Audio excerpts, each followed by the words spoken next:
in problem 418, we were looking at a case of Captain Wesley's Restaurant, and the Vice President of Finance, Cindy, is looking at opportunities for expanding sales, maybe some sort of rewards program, offering people discounts for their birthdays and the like.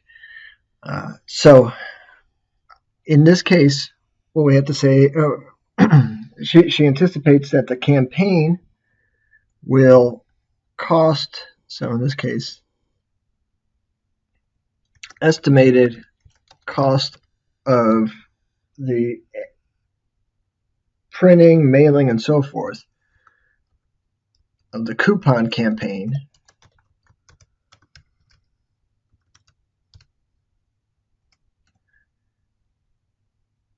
and this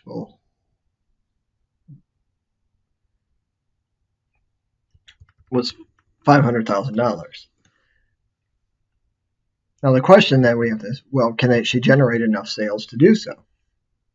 She believes if successful, this will generate gross sales of $3 million,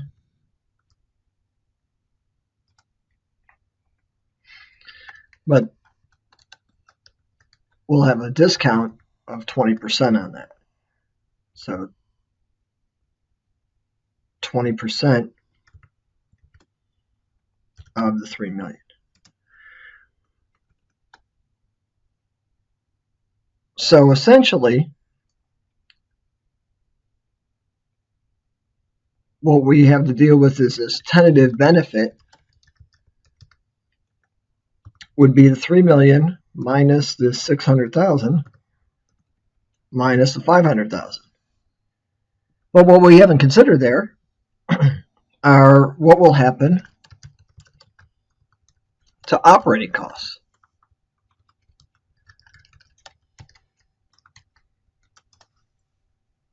If we have more sales, if we have $3 million in sales, how will operating costs behave? So in this problem, we're presented with the previous year's information, and on page 167, they provide you with summary output of the regression. What I'd like to do is spend a little time walking through that so that you can perform estimates beyond just what was in the problem. So in Excel, we can do something. We can do simple regression, even multiple regression, by going under the data analysis, under the data menu, and having the feature of data analysis, which should be over here on the right. As we see, we don't have that available to us now, so all we have to do is go under the File menu, Options, under Excel Options, Add-ins, Manage Excel Add-ins, Go, and then click on the Analysis Toolpak VBA. And we should see, as we hit OK, data analysis appears up here, over here on the right. So under data analysis, we would go into regression and then select the Y variable. So here what we're trying to do is estimate operating costs as a function of sales. Now notice that in the input range, I've included the operating costs label itself, so I'll click here under labels, and I do that so that we have, when we have the regression output, if we had more than one independent variable, we would want to make sure that we have them identified rather than something like X variable 1, X variable 2, and so forth. And then the default option for confidence level is 95%. I'll also include 99%. And then the output range, I would like to keep that on this page. So we'll move down here a little bit. Maybe put it here in A18. So as we hit OK, we should see some of the output here that will be substantially similar. So under the regression statistics, these will be the items that we had seen on page 167, as well as the estimate here for coefficients for the intercept and the sales number. So what I'd like to do here is really highlight the sales coefficient here.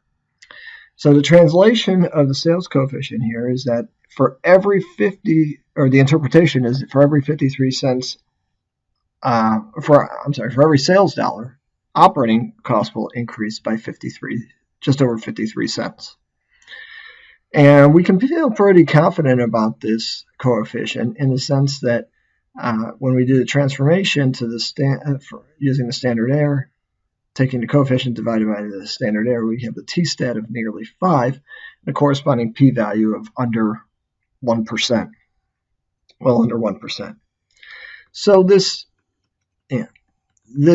sales coefficient then will be for every sales dollar. This is the anticipated increase in operating costs. So going back here, we'll say the estimated or predicted increase in operating costs will be given by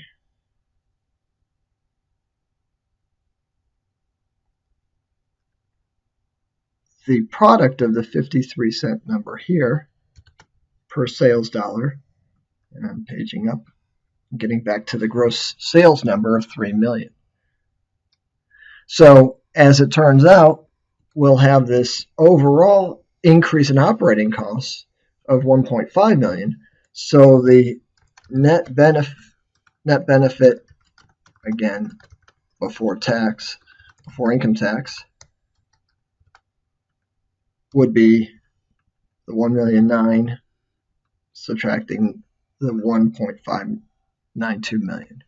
So in other words, this would be our anticipated benefit of the advertising campaign. So mailing out the coupons, generating 3 million in additional sales for the year, it's costly. It has the increase in costs of 500,000, plus we have this reduction in off the sales number from 3 million to 2.4, and as well as the operating costs. But overall, the increase is 307,000 in profit before taxes. You may be interested to examine this a little bit more in terms of the increase in operating costs. Well, why is that taken on the gross sales number? Well, the estimates in column C, or the amounts in column C, were the gross sales numbers.